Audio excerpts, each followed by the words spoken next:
Makikitang hinuhugasan ni Yuji Itadori ang kanyang duguang kamay sa loob ng isang bahay. Tila may pinakikinggan siyang mabuti. Nang sa kanyang harapan ay may isang higanteng kamay ng cursed spirit ang paulit-ulit na sumusubok na abutin siya. Tumakbo si Yuji palabas ng isang mataas na gusali at pagdating sa ibaba ay kumuha siya ng calorie snack bar at kinain ito. Ilang bat-like cursed spirits ang umatake sa kanya, ngunit madali niya itong napuksa. Sa kanyang pagtakas, bigla siyang sinunggaban ng isang malaking kamay at inilipad paitaas, ngunit nagawa pa rin niyang makawala matapos bumangga sa loob ng gusali. Pagmulat ng kanyang mata, kaharap na niya ang malaking cursed spirit. Sa isang iglap, pinipigilan ni Yuji ang isang espada upang hindi siya masaksak at ang may hawak nito ay si Yuta Okoso. Isang lalaki ang nagtatanong kung tunay na patay na si Mai, ngunit sinabi ng babaeng kausap niya na mas dapat ikabahala ang kalagayan ng head ng pamilya at na si Maki ang nasa bingit ng kamatayan. Halatang walang pakialam ang lalaki, sinabi pa niyang kahit maganda si Maki ay hindi naman ito magaling at mas pinuri pa niya ang talento ni Mai. Ang lalaking ito ay si Naoya Zenen, isang special grade 1 sorcerer. Pagdating ni Naoya sa harap ng isang matandang naghihintay sa kanya, lantad ang kanyang kayabangan habang minamaliit sina Ogi Zenen at Jinichi Zenen. Maya-maya, pumasok ang matandang Unano at ibinalita na pumanaw na ang head ng Zenen clan na si Lord Naobito Zenen, at hawak nito ang testamento at final wishes ng namayapa. Ayon sa testamento, itatalaga si Naoya Zenen bilang ika-27th head ng Zenen clan, at mamanahin niya ang lahat ng assets, kabilang ang mga first tools sa Tokyo Jujutsu High at Zenen Clan Vault na may pahintulot ni Naogi at Jinichi. Gayunpaman, kung mamatay o mawalan ng kakayahang kumilos si Satoru Gojo, ipatutupad ang kasunduan kay Toji Fushiguro, tatanggapin si Megumi Fushiguro sa angkan at siya ang magiging bagong pinuno kasama ang lahat ng assets. Dahil dito, nagalit si Naoya at umalis ng silid, sinabing walang alam ang isang bata sa pamumuno. Tinanong niya kung nasaan si Megumi at sinagot siyang nasa Tokyo, hinahanap si Yuji Itadori. Nang malaman ni Naoya na si Yuji ang vessel ni Sukuna, nagpahayag siya ng balak na ipaabot sa higher-ups ang kanyang mensahe, papaslangin niya si Yuji.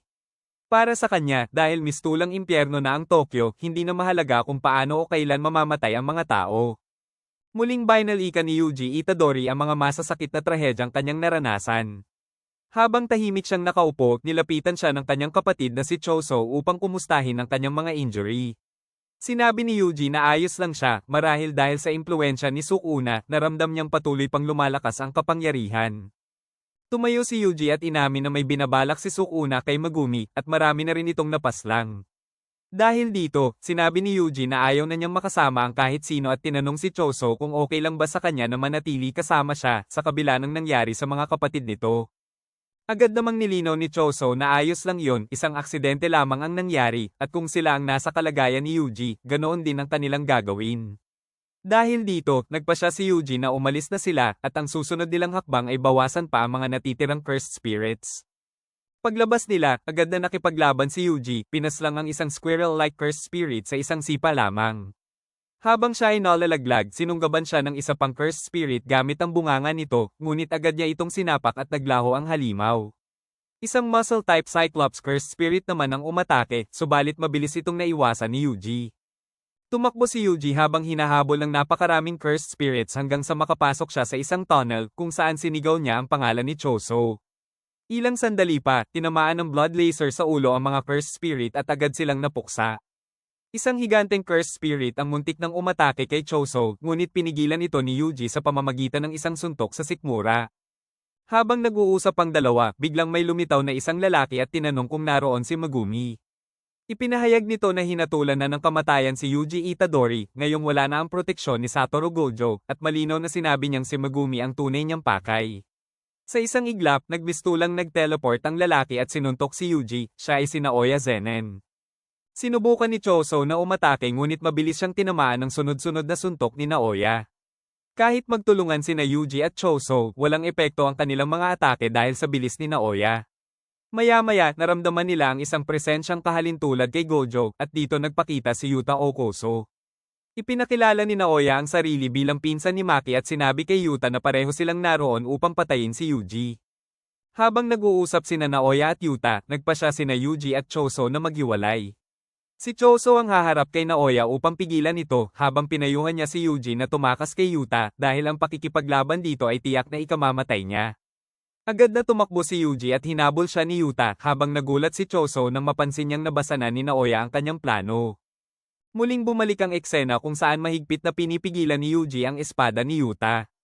Bigla siyang tumalon palayo, ngunit agad siyang sinundan at inatake ni Yuta gamit ang espada. Naiiwasan man ni Yuji ang mga atake, napatalsik pa rin siya dahil sa lakas ng cursed energy ni Yuta na labis niyang ikinamangha. Habang patuloy ang pag-atake, naalala ni Yuji ang mga itinuro ni Todo na mas mahirap basahin ang galaw ng isang bihasang sorcerer. Dito niya napagtanto na wala siyang laban kay Yuta dahil patuloy na tumataas ang cursed energy nito maging sa espada. Naalala rin niya ang huling habilin ni Nanami na ipinagkatiwala na sa kanya ang lahat. Tumakas si Yuji, dumaan sa isang kotse, at kumuha ng patalim. Naalala niya ang sinabi ni Gojo tungkol sa paggamit ng weapon bilang foundation ng isang sorcerer. Kahit hindi pa bihasa, sinubukan niya itong gamitin. Nasipa siya ni Yuta sa sikmura at nabasag ang patalim, ngunit nagawa pa rin ni Yuji na putulin ang espada ni Yuta. Habang sumusugod si Yuji pabalik, bigla siyang sinunggaban mula sa likuran ng isang malaking kamay, ang Rika, cursed spirit ni Yuta. Hindi na makakilos si Yuji, at humingi ng paumanhin si Yuta bago saksakin si Yuji diretso sa puso.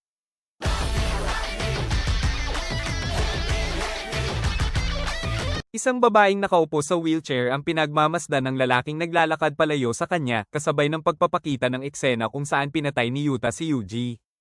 Kasunod nito, makikita ang walang awang pambubugbog ni Naoya kay Choso na malinaw na nagpapakita ng layo ng kanilang combat skills.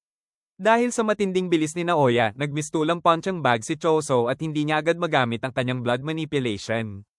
Gumamit si Choso ng flowing red scale staff, ngunit biglang naglaho si Naoya at mabilis na kumilos sa paligid na parang ninja. Sa muling pag-atake ni Naoya, nakasabay na si Choso, isang bagay na agad napansin ng kalaban, ngunit hindi pa rin ito sapat dahil nasugatan siya sa sikmura. Dito nalaman ni Naoya ang kapangyarihan ni Choso, ang flowing red scale, na nagbibigay daan upang ma-focus ang external eye muscles at ma-improve ang kinetic vision. Gayunpaman, nagawa pa rin itong eye counter ni Naoya gamit ang kanyang weapon, na para sa kanya ay nakaka-disappoint dahil maging ang kanyang mga kapatid ay palaging umaasa sa sandata, bagay na tinawag niyang kaiya-hiya. Natanong ni Choso kung ayaw niya sa kanyang mga kapatid at diretsahang sinabi ni Naoya na wala siyang pakinabang sa mga kuya na mas inutil pa kaysa sa bunso. Para naman kay Choso, ang mga kuya ay dapat nagsisilbing mabuting halimbawa, isang paniniwalang lubos na pinandirian ni Naoya. Habang nagsasalita si Choso, nakaramdam si Naoya ng panganib at agad tumakbo. Maya-maya, napuno ng napakaraming dugo ang tunnel na tila humahabol sa kanya. Ipinaliwanag na ang death paintings ay halo ng curse at human, may kakayahang i-convert ang cursed energy bilang dugo at hindi namamatay hanggat hindi ito nauubos. Nang maabutan si Naoya ng dugo, napatigil siya at hindi makagalaw. Mula sa kanyang likuran, makikita si Choso na naghahanda ng atake. Kampante pa rin si Naoya dahil sa kanyang 24 FPS technique, ngunit habang papalapit siya at nagtataka kung bakit hindi pa umatake si Choso, dito na pinakawala ni Choso ang technique na kanyang na-develop sa loob ng 150 years. Dahan-dahang lumapit si Choso kay Naoya upang tuluyan na sana itong tapusin, nang biglang dumating si Yuta mula sa kanyang likuran, dala-dala ang katawan ni Yuji na wala ng buhay. Nang makita ni Yuta si Naoya, inasar pa niya ito at sinabing mukhang masakit ang sinapit nito. Ilang sandali pa, nagsimulang magsuka ng dugo si Naoya, at dito nalaman na pumasok sa kanyang katawan ang inhumane blood ni Choso, isang dugong pilit na nire-reject ng kanyang katawan. Dahil dito, tinanong ni Yuta si Naoya kung gusto ba nitong magpahil, dahil ang kanyang reverse curse technique ay may kakayahang magpagaling ng tao. Ngunit may kapalit ito, kailangan niyang i-report sa higher-ups ang pagkamatay ni Yuji. Isang pangyayari ang ipinakita kung saan makikitang isang sanggol pa lamang si Yuji, kasama ang kanyang ama, ang kanyang lolo, at maging ang kanyang ina. Maya-maya, biglang nagising si Yuji at nagtatakang napagtanto na buhay pa siya. Napatingin siya kay Yuta na biglang napangiti at nagpasalamat na ligtas pa si Yuji. Dito ipinaliwanag ni Yuta na noong panahong minsan silang magkasama ni Gojo, humiling ito sa kanya na alagaan at bantayan si Yuji. Dahil dito, wala siyang ibang nagawa kundi magpanggap at lumikha ng isang eksena upang mailigtas siya. Ipinakita ang panahong magkasama sina Gojo at Yuta, kung saan sinabi ni Gojo na tila may masamang mangyayari sa kanya. Kung sakaling mangyari yon, hiniling niyang bantayan ni Yuta ang mga first at second year students. Nagtaka si Yuta at tinanong kung ano ang ibig sabihin nito, sabay biro kung may problema ba ito sa isang babae, dahil hindi rin niya ma-imagine na may masamang mangyayari kay Gojo. Dito ipinaliwanag ni Gojo na mas dapat pagtuunan ng pansin ni Yuta si Yuji dahil ito ay hinatulan ng kamatayan katulad ng nangyari noon kay Yuta. Tinanong din ni Gojo si Miguel kung kumusta na ito na agad namang sinagot ni Yuta na ayon kay Miguel ayaw niya itong makita. Pagbalik sa kasalukuyan, ipinaliwanag ni Yuta kay Yuji na kinailangan niyang gumawa ng isang eksena upang pigilan ng iba na tuluyang pumatay sa kanya at para makagawa rin ng malinaw na patunay sa HQ na totoong patay na si Yuji. Humingi ng tawad si Yuta sa kanyang ginawa dahilan upang itanong ni Yuji kung paano siya nabuhay. Agad naman ipinaliwanag ni Yuta na ginamit niya ang kanyang reverse curse technique sa mismong sandaling huminto ang tibok ng puso ni Yuji at agad niya itong nihil.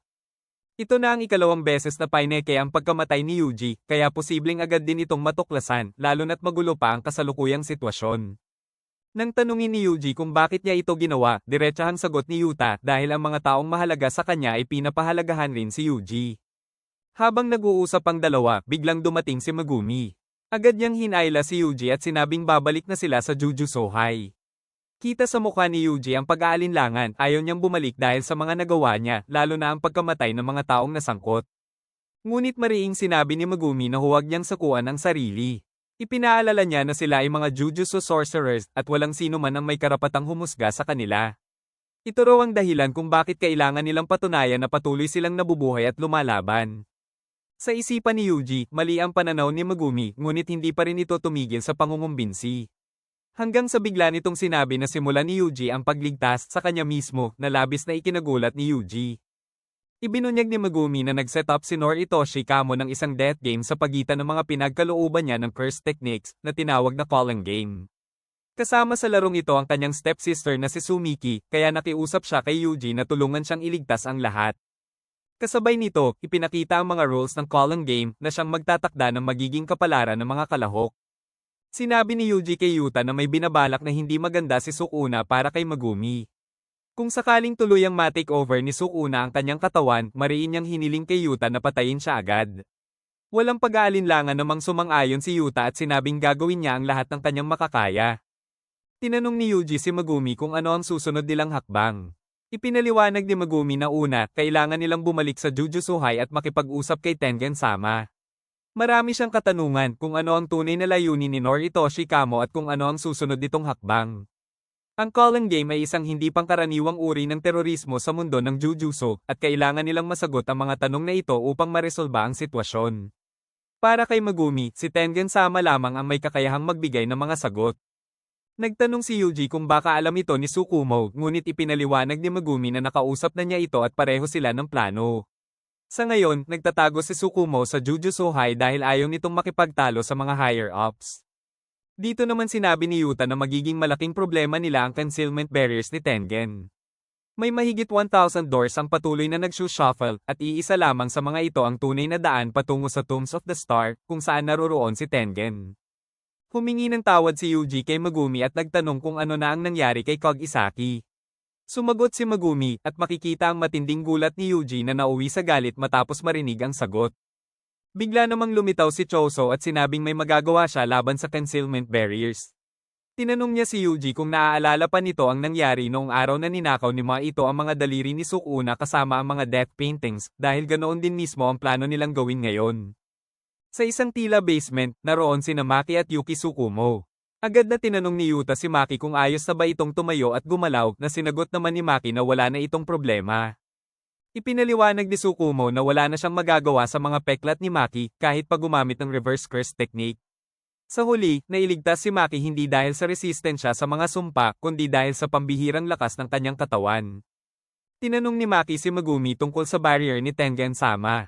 Dito ipinaliwanag ni Choso na sa daan patungo sa Tombs of the Star ay matatagpuan ang Forbidden Vault na naglalaman ng mga cursed tools at cursed objects ng Jujutsu High, kasama na ang lugar kung saan naroroon ang kanyang mga kapatid. Kahit mga labi na lamang ang natitira sa kanila, kaya pa rin ni Choso na masense ang kanilang presensya kapag magkakasama gamit ang kanyang teknik. Natuwa si Maki sa narinig at tinanong kung sino si Choso, dahilan upang magkaroon ng saglit na katahimikan. Sinagot ni Yuji na sa ngayon, maaari niyang sabihing kapatid niya si Choso, na ikinaproud naman ito. Sa harap ng isang pinto, nakumpirma ni Choso na naroon sa likod nito ang kanyang mga kapatid. Pagbukas nila, bumungad ang lugar na puno ng mga sanga. Pumasok sila at naglakad hanggang sa marating ang isang elevator na patungo sa Tombs of the Star. Paglabas nila ng elevator, napansin ni Yuji ang dugo sa sahig at ipinaliwanag ni Tsukumo na ang dugong iyon ay naroon na mula pa 12 years ago. Nagpatuloy sila hanggang sa makarating sa main hall kung saan nagtanong si Yuji kung bakit tila Blanca ang lugar.